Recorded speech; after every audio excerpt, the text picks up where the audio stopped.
श्री सुरेन चौरसिया। बहुत बढ़िया, बहुत बढ़िया। माननीय अधिष्ठाता महोदय, आज आपने महामहिम राज्यपाल महोदया के अभिभाषण पे जो चर्चा हो रही है उसमें आपने हमें बोलने का मौका दिया। जब 20 तारीख को महामहिम जी बोल रही थी तो विपक्ष के लोग जिस तरीके से पेश आ रहे थे वह निश्चित रूप से निंदनीय है।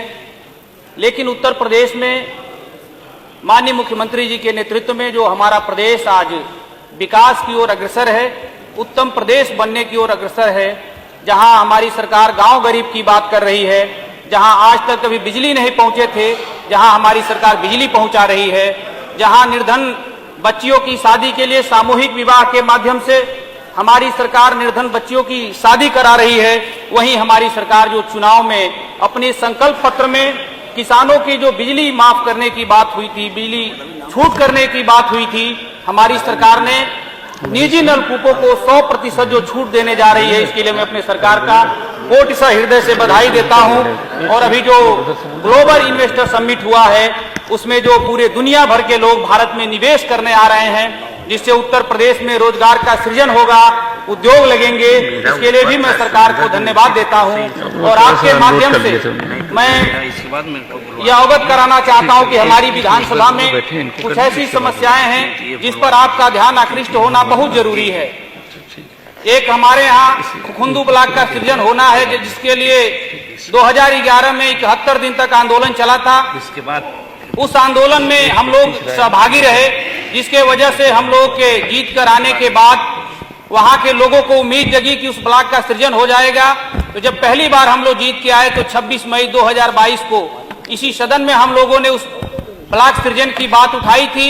मैं फिर आज आपके माध्यम से ये चाहता हूं कि उस ब्लॉक के सारी औपचारिकताएं पूरी हो चुकी हैं, तो उस ब्लॉक का सृजन कर वहां पर बीडीओ की तत्काल तैनाती कर दी जाए।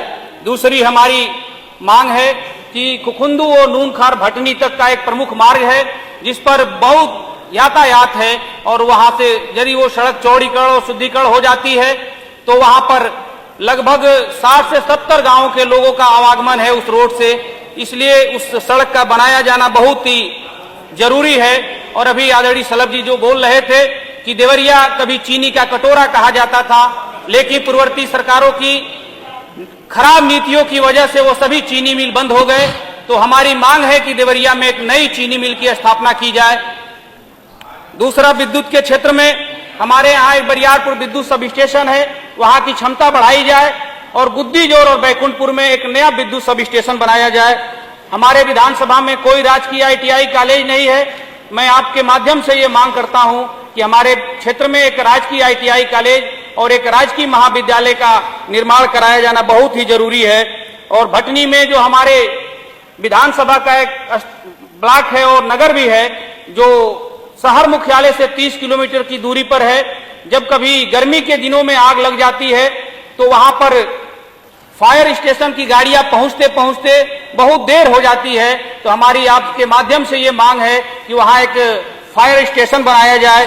और एक मांग हम आपके माध्यम से रेल मंत्रालय को भिजवाना चाहते हैं कि हमारे यहाँ एक नूनखार रेलवे स्टेशन है जहां पर कृषक एक्सप्रेस हमेशा रुकती थी। हमारे विधानसभा के लोग आसानी से लखनऊ आ जाते थे, तो कृषक एक्सप्रेस का ठहराव नूनखार स्टेशन पर कराया जाए। इन्हीं मांगों के साथ मैं महामहिम राज्यपाल महोदय के अभिभाषण का पुरजोर समर्थन करते हुए अपनी वाणी को विराम देता हूं। धन्यवाद।